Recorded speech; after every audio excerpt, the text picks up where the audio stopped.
Hey guys, thanks for joining us on our Health and Wealth lecture. This is our first live broadcast. There's a couple of reasons why we decided to do this this time of year with open enrollment and people having health savings account money and flexible spending money still available this year.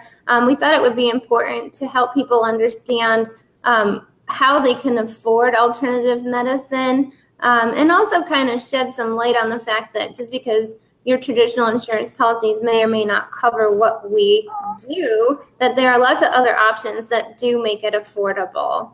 So I'm going to have a couple of people joining me here today. If you guys want to just wave, we have Christina McLaughlin. She is with the Novus Bank. She's going to teach us about health savings accounts and how to self-insure. We have April Caldwell with April Caldwell Inc., Money Coach. She's going to teach us about budgeting and saving for your healthcare expenses.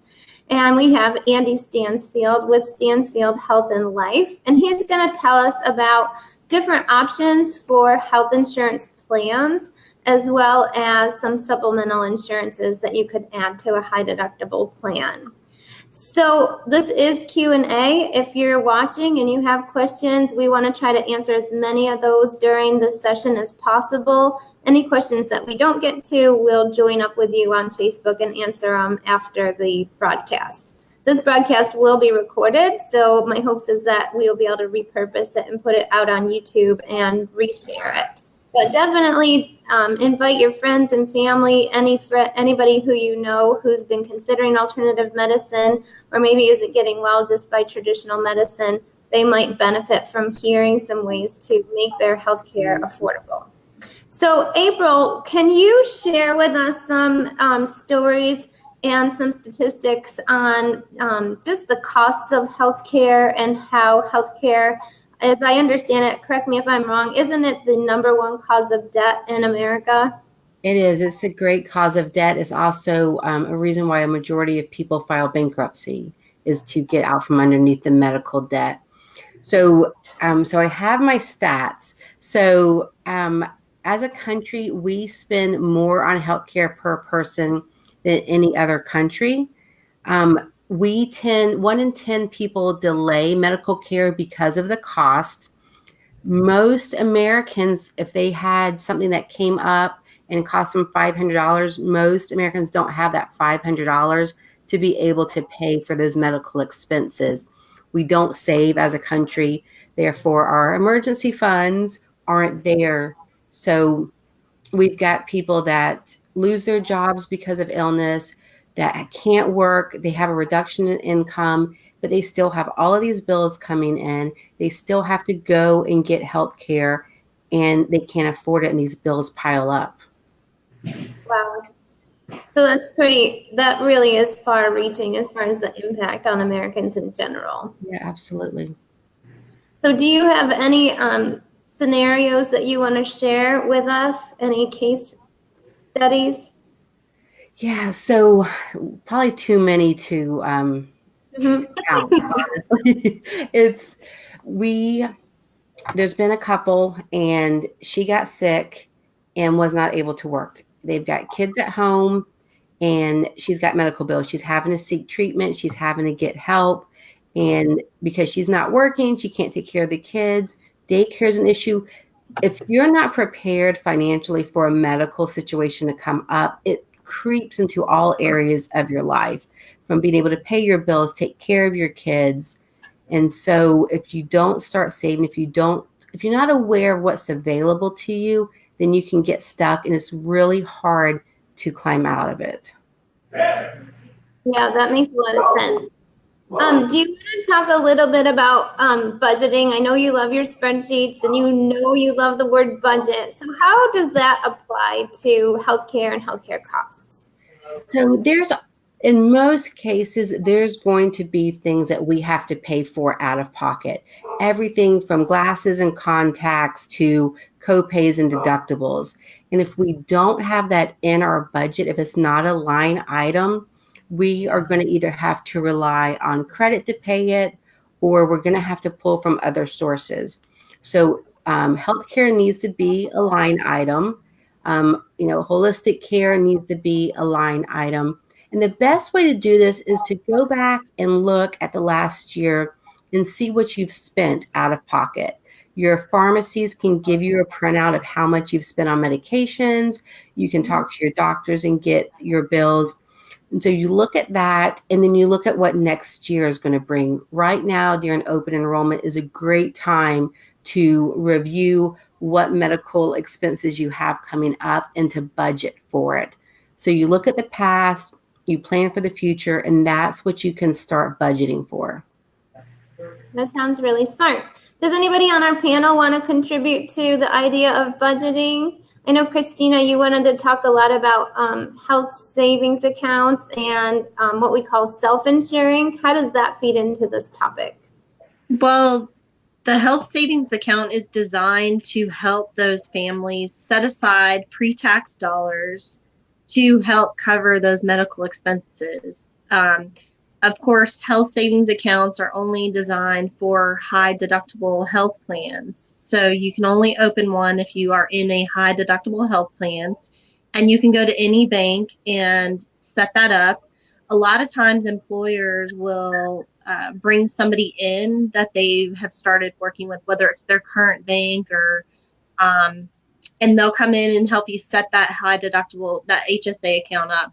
And sometimes also the employer will contribute towards that HSA account for you. And it just varies depending on if you are a single or a family, but it allows you to save that money to prepare for medical costs that could come up. The best thing about those HSA accounts is that you always have that money there. It rolls over every year, as opposed to a flexible spending account. You can only roll over so much based on the government. But the health savings account is always your money to use for medical expenses, whether you use it this year or next year or 5 years from now. I think that's really important. Like you said, that it rolls over. We have a lot of patients who use their health savings account money, but for as many people who use the HSA money, what we find is people are still asking us to this day that they didn't realize that that could be used for their out-of-pocket expenses or alternative treatments or wellness services that traditionally are not covered under traditional medical insurance. Mm-hmm. So that was a really important distinction, that the HSA money rolls over from year to year, so you don't lose it. And did you also say that it's tax deductible? Yes, what did you say about that? It is pre-tax money. So you can, I've got my cheat sheet because I don't know these figures because they change from year to year. So if you are in a high deductible plan, you have to have, the high deductible plan must be at least $1,300 for individuals and $2,600 for families. But then you are limited to the amount that you can deposit into that HSA account every year. I was trying to find that real quick for you because I had the other cheat sheet. I might have to come back, but it varies depending on if it's a single or a family, unless somebody else on the panel knows that off the top of their head. It's usually $2,650 for the year. It's right here. I found it. So the maximum annual contribution is obviously set by the IRS, and for individuals, you can deposit up to $3,400, and for families, it was $6,750 in 2017. If you are over the age of 55, you can do what's called a catch-up contribution of $1,000. Okay, and so that's set every year by the IRS. Okay. In our office too, what we've found is it's great if somebody has flexible spending money and or HSA money. That's a great option for them. We don't want to see people go into debt and put their care on credit cards if they're not going to pay it off quickly. So these monies are a great option. But what's true is that we found that the health savings account money is yours, and so you don't have to show medical necessity, whereas a flexible spending account is a little bit more insurance coordinated. So, Andy, do you want to speak to that side of things? Andy is what do you say, you're an insurance broker, correct? That's correct. Okay, so tell us about the high deductible plans and flexible spending. Sure. So, whether you're I think Andy's froze. I'm frozen? I Yeah. can hear you and see him. Can you? Good? Yeah. I hear you. Okay.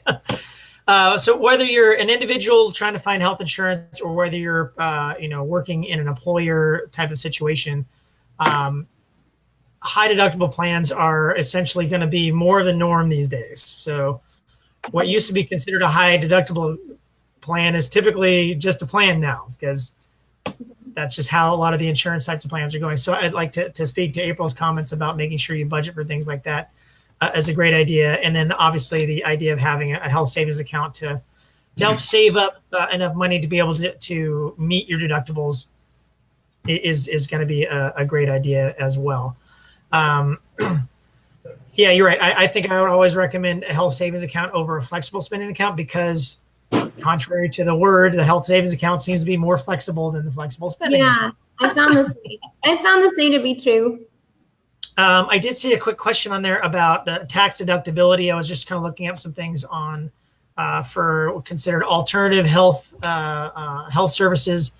Kind of varies, but you should be able to deduct some of the expenditures you have for alternative therapies or maybe even some medications, not necessarily over-the-counter medications, but some alternative medications just from a couple of websites I've been surfing here to kind of help answer that question. Great. But yeah, I guess the important part when you're thinking about looking at, and to April's point there, looking at health insurance plans during the open enrollment period and trying to determine what you spent last year versus what you could be spending in the following year, and how does that affect? Will you need a plan that that covers a certain number of services there, or you're healthy enough to have a high enough deductible where your monthly premiums are low enough to sustain. There's a bunch of different decisions to make there, and it all does start with trying to budget appropriately for that. I've had many clients that just that never occurred to them or never got them never in that situation, and those are typically the people that really get sticker shock more than anybody else. Sure. It's very expensive. It just is, and that's why I'm really happy to see you guys talking about different ways to plan for that rather than just being hit by it and being upset later on. Right. Yeah, I mean, you guys all kind of know what I do. I'm a natural health practitioner. I'm a chiropractor. We are not in network with any particular insurance panels. So for our patients, the care is all considered self-pay or out-of-pocket expenses. And so that's great. And there's a number of reasons why we've decided to go that route. Mainly it's because we're a wellness practice. And what we know is that traditional medical does not cover maintenance or preventative care. And so in our effort to help as many people as possible, we also believe in making it affordable and widely attainable. And so with that, you have to set your fees accordingly, but you also kind of have to help people know what their options are. So I'm glad for all of you to be on the panel with me tonight to explain that to people, because I think there's a preconceived perception that people think they can't afford it. So the number one question often when patients call in to make a new appointment is, do you take my insurance? And so, what I've taught even my staff is don't give it a hard no, because you don't know yet, using some of these alternative payment options, whether or not it's affordable to you. And what we found is by combining some of the techniques that we're all discussing, that it makes your care either comparable or less expensive than what traditional copays are in the first place.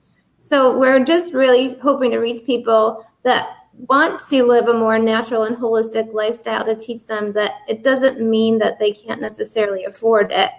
But we also understand that a lot of people who come to us have families. And so usually once people understand the benefit of preventative and wellness care, they don't only want it for themselves, they want it for everybody in their family. And so that's where we found the biggest need to teach people how to budget and plan, so that not only could they afford their initial set of visits or their initial care, but that they could afford to stay on for maintenance and prevention, and to also onboard multiple family members. So Christine. April, what do you know? Can you hear me? I can, yeah. Only Andy's froze for some reason. Yes. Okay. Andy? Yeah, I just wanted just to to kind me of add. apparently. But yeah, no, ask me. I'm sorry, but I wanted to add to your point there, Dr. Christie, because another kind of the story that I hear about patients that come to see you and patients that see anybody else in an alternative medicine situation are a lot of these people are people that have been to see multiple specialists already and found that nothing seems to be working. Right. And then when you kind of backtrack and you see how much money have you spent on visiting specialists that have not really gotten anywhere, Right. It almost makes, okay, what makes you any different than a real specialist at that point? So really think about the reasons for why it is that they're going to see you, and that will help you or help the patient overcome the idea of such a high cost. Something that they could do is they could look at their plan and say, well, how much does it cost for any type of specialist in an out-of-network situation, say a cardiologist of some sort or an endocrinologist out there. The pricing for that, a copay just for that, if it's out-of-network on your particular plan, might be even higher than the fees that are charged right there at somebody who can really address a situation that you didn't even realize you needed addressed. So yeah, absolutely. Well, thanks for pointing that out, because it's true. I don't know, April, if you have any numbers about prevention. I could dig some up. I didn't have any for tonight, but it always costs you less money to try to prevent disease than try to put out the fires after an inevitable illness or a massive diagnosis. And what we all know in the natural and alternative world is that the earlier that you intervene with natural medicine, the more likely that it's going to work for you, and the less likely that you're going to have to go for some of these heroic, more expensive services Andy's describing. So again, that preconceived notion is that out-of-network alternative or holistic care is not affordable, but that's not the truth when you compare the long-term expenses of, a cancer diagnosis or a heart disease diagnosis or diabetes. These are the major killers that are in America that people are working with, right? yeah.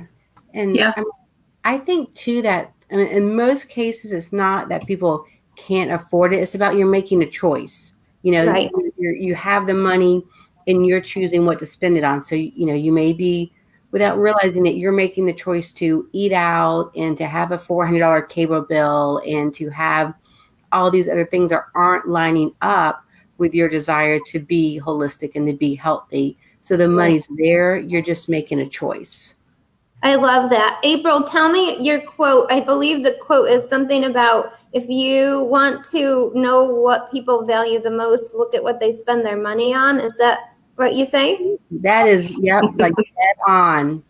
Okay, which is true. And so that's something that April can help as a money coach to carve out, if this holistic lifestyle is something that you value, but you don't understand how attainable it is, that working with somebody like her can help you find some of that hidden money.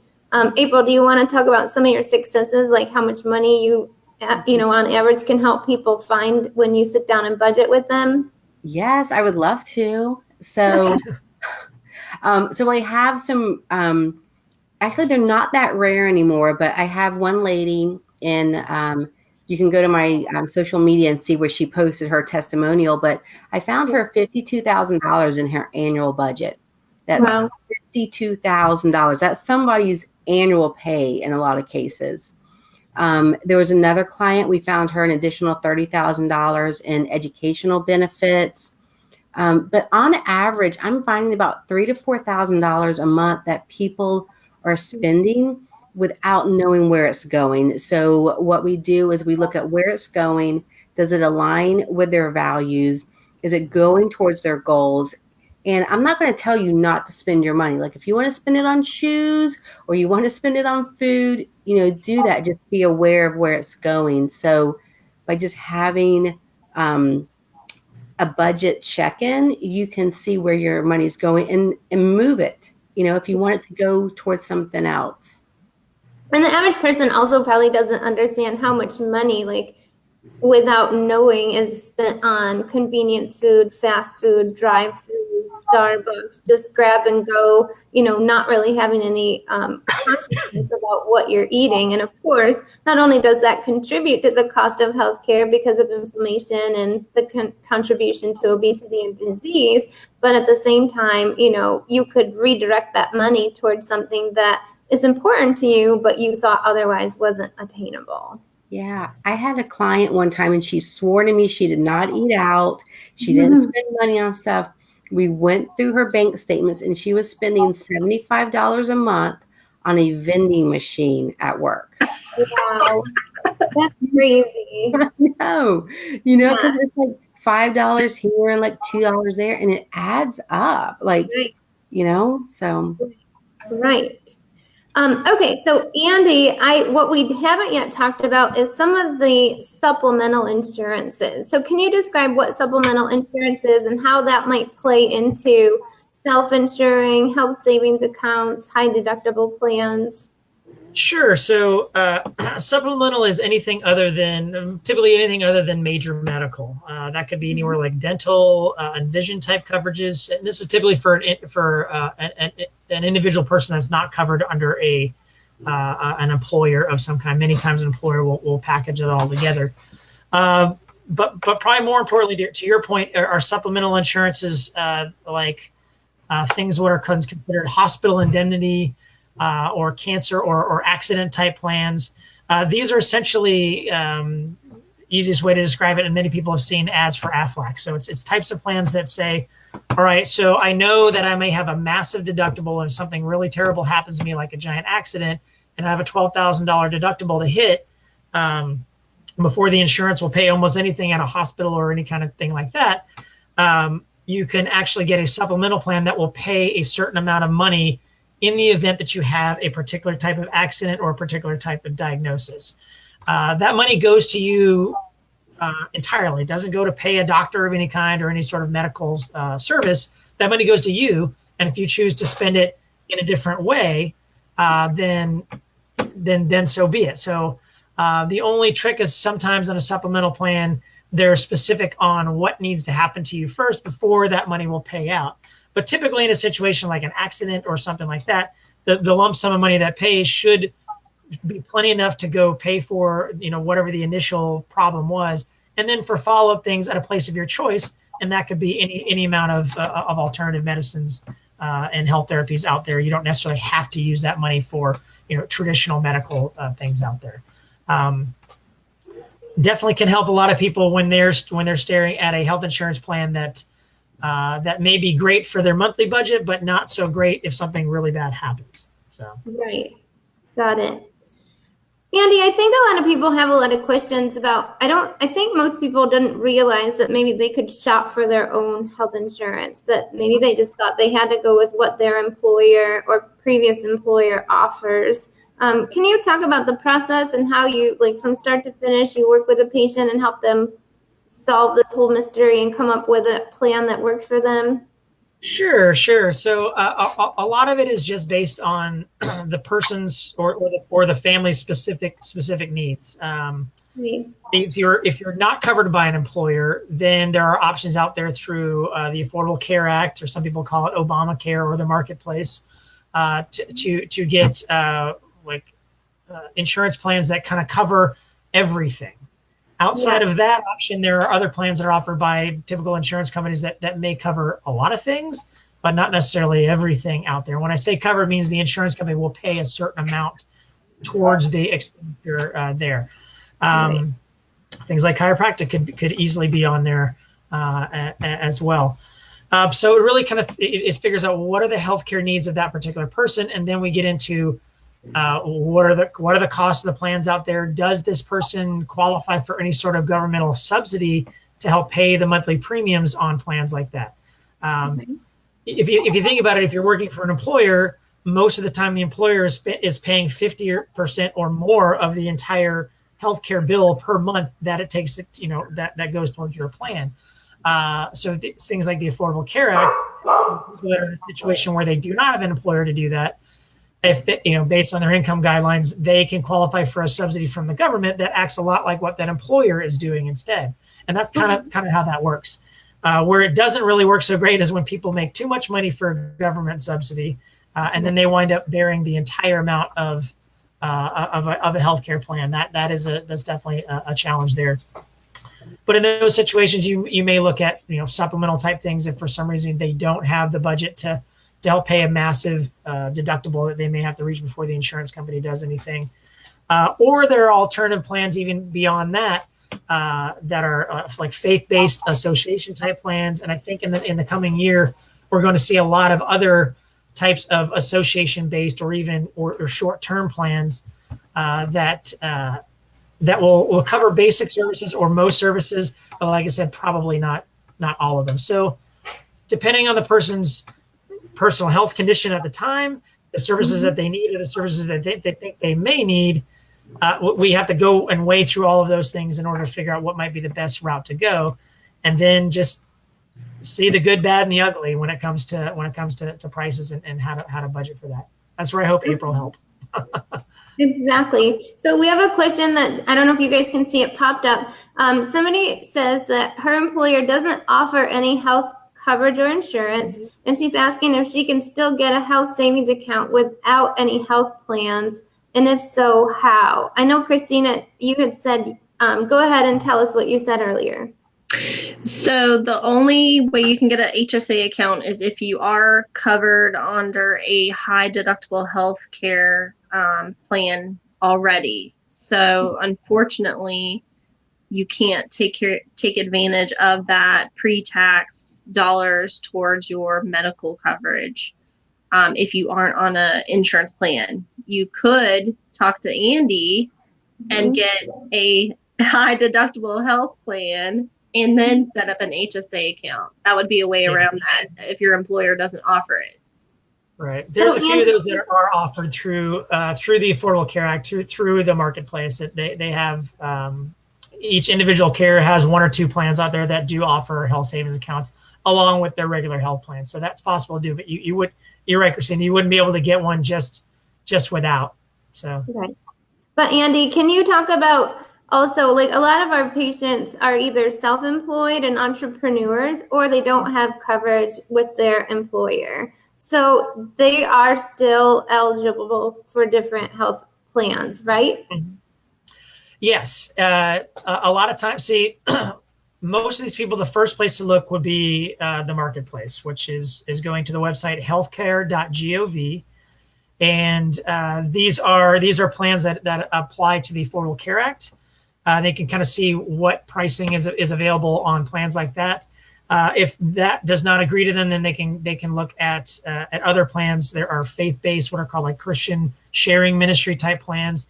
And then, very shortly here in the future, we're going to start seeing some other plans that are offered off of the marketplace, but still may provide the services that you personally need covered. Again, it just comes down to the actual healthcare needs of the particular person. Okay. And if somebody isn't interested in doing a traditional health insurance plan, then what options are there for them? And anybody can answer that.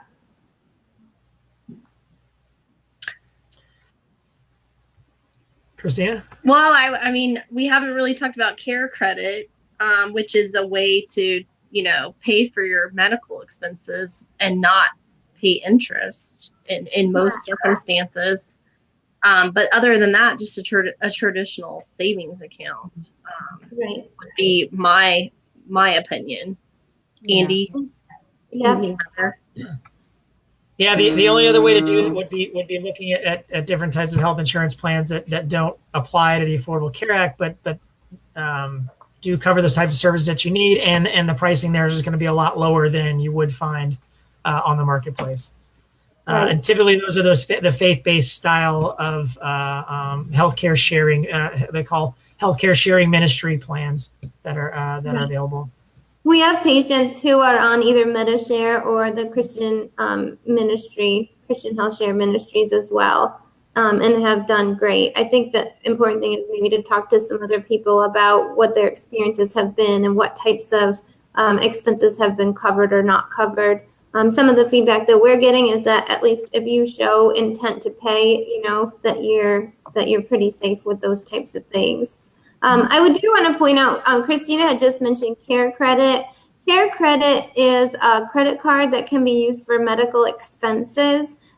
Each practitioner has the opportunity to offer different levels of the Care Credit. So, we had all just spoken and agreed that we don't recommend that anybody go into debt over their health care or take out a high interest credit card or pay more than what the health care itself should cover. But Care Credit is a great option. I can just only speak from our experience in our office. The only plan that we offer is 0% interest for 6 months. So as long as you pay that back within 6 months, there's no penalty to use the card.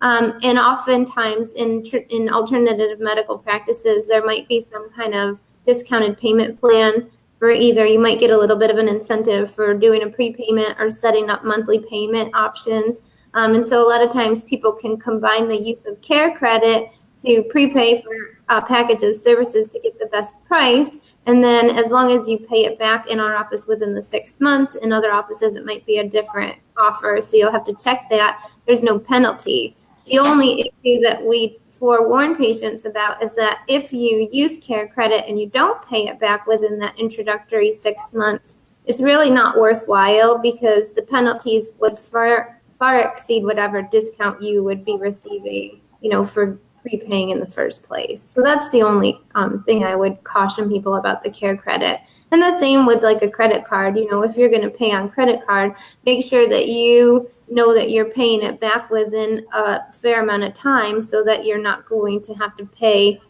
more than what the care itself would have cost originally. Can I speak to that for a minute about the billing afterwards? Yeah, for sure. So I've had it happen to me personally, and I've seen it with my clients, but every year when my husband does his annual checkup preventative, which is supposed to be covered by insurance, something goes wrong every time. You've got to check those bills before you pay them. You have to make sure they're right. One year, the office didn't code it as an annual checkup.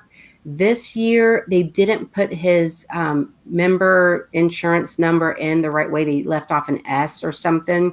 And so we're getting bills for like $300, and I have to call. So you always want to check before you pay anything. You want to make sure it's accurate. Good idea. You don't have to pay it all up front. Like if you get that bill in the mail, it's not like you need to turn around and pay it tomorrow. Most doctor's offices and all, as long as you're making regular, consistent payments, they'll keep it in their office and you just pay on it without interest. And then, you should always just, if something major happens and you have gone to a not-for-profit hospital, you can usually negotiate those bills or get some kind of, they'll write off a lot of it. I had one client, single dad of like 6 kids, and we negotiated his bill at Baptist down by more than half. So they have some programs sometimes to forgive the bulk of those. So you always want to check into alternatives before you just start paying it. Yeah, that's true. And we've heard stories the same where, they might have a cash rate that's well accepted and published that's far beyond what they would have submitted to the insurance. I'm not sure how exactly that works because we can't do it in chiropractic. But if you find yourself in an instance where you had to go for some kind of traditional medicine or emergency type situation, this doesn't have to break the bank or be something that, you have to pay right here and now, and not save enough money, cash flow for your living expenses. Okay, so any questions? Our live audience, we're going to be on here maybe for another 10 minutes or so. If you have questions while we're live, we definitely encourage you to send those through so we can try to answer them. Does anybody from the panel have anything in addition that you wanted to contribute or talk about, or some case studies or real life situations that you've seen? I would just piggyback off of what April had said about, you know, checking your bills when they come in the mail. Because I've had instances where, you know, they are coded wrong. And one time my dad had a hernia surgery, and he's on a union insurance plan, and it's supposed to be PPO, go to anybody you want to. And it was funny because we both had a hernia the same year and had hernia surgery, and we're both under union insurance because my husband is in a union. And I went to a surgeon in Jacksonville, and he went in Fernandina, and he had to pay because his anesthesiologist wasn't covered for whatever reason, but mine was completely covered. So it's just, and he's the type of person, he just accepts, you know, what he gets. And I'm the type of person who calls the insurance and I'm like, hey, wait a minute, this isn't. So I think a lot of people get complacent when they see those bills and think, oh, I didn't cover it, I just have to go ahead and pay it. Right. Nowadays you have to really be cognizant of what you're paying and where your money's going. Yeah, that's true. That's a big reason why in our practice we don't accept health insurance, is because it's hard. Like, you literally have to have an entire back office staff that fights the whole thing and is constantly calling and resubmitting and trying to figure out why it was coded incorrectly or it got rejected. And so what we found is that for our practice, we would have to raise our rates in order to have staff to fight that battle. Whereas being at a network, what we can do is submit a super bill, and the patient can submit it with all their diagnosis, procedure codes, and the charges, and they can get reimbursed directly from their own health insurance. So just because a provider is at a network, I don't want you to think also that you can't get some kind of reimbursement, and also that it can count towards a deductible. So that's how we handle it in our office. You know, we choose to be outside of not on a panel, but we have our own in-office plans and payment options. And then we also, would help you to submit it to get reimbursement, offer the care credit, educate people about health savings accounts, about the flexible spending options. But I think that the budgeting is a huge thing. Like, if you don't budget and plan for something in life, whether it's an expense or it's a home improvement project or it's a vacation, it's not going to happen. So, if you find that health is valuable to you, which I can't find a real argument why it wouldn't be a value or shouldn't be a value, you really do have to put some time and effort. One thing, while it's open enrollment season right now, Andy, what's the deadline for open enrollment? So if you have a job, if you're covered by an employer, the open enrollment periods are very different based on the company. If you are not covered by an employer of any kind, then that deadline is going to be December 15th. Unless you're on Medicare. If you're on Medicare, there's an open enrollment period that ends December 7th. So December 7th and then December 15th. If you're under age 65, just think December 15th, and that would be kind of your last day to look at and enroll in anything to start on the 1st of January 2019. Okay, so that's good to know. What we will do after the broadcast, we'll make sure in the comments to put the contact information and links to everybody on this discussion panel. That way, if people had additional questions or they want to follow up for advice on how to budget, how to find some hidden money in their weekly and monthly expenses, if they want help with setting up a health savings account, or how to find in the marketplace the correct plan or high deductible versus traditional medicine, or even take advantage of some of these supplemental insurance plans that they can connect with each of our panel experts here. I don't see any additional questions coming in at the moment. So I think we can wrap up there. I think we covered everything that we set out to cover. Hopefully everybody found this important. Like always, please share the information We'll post it up on our YouTube channel after the live broadcast so people can come back and watch it if they weren't able to join us live. Anything anybody else wants to? Oop, we have one last question right at the deadline. Let's see what it says. It says, without naming names, a certain someone I know takes in about $14,000 a year through Medicare and his total income, and he pays for his supplements by selling aluminum cans he picks up while riding his bike. How do you like that for dedication? So there's always a well. If you Awesome. will, there's a way is what I'm taking from this. There's Yes. almost always a way, she says. There's almost always a way if you want it badly enough. And that's very, very, very true. So we love this person. Yes, kudos. Yeah. Who knows? Where there's a will, there's a way. But if you have any additional questions, like I said, we see patients in our office with all different levels of income, all different types of jobs, different insurance coverages. A lot of our patients don't have any insurance coverage, and there's usually a way to afford it. So I thank everybody for joining me tonight. It was super informative, and I'm sure this will just be the beginning of this conversation. Thank So you. yeah, thanks, guys. Have a Thank great you. night. Thank you. Bye. Bye. Bye.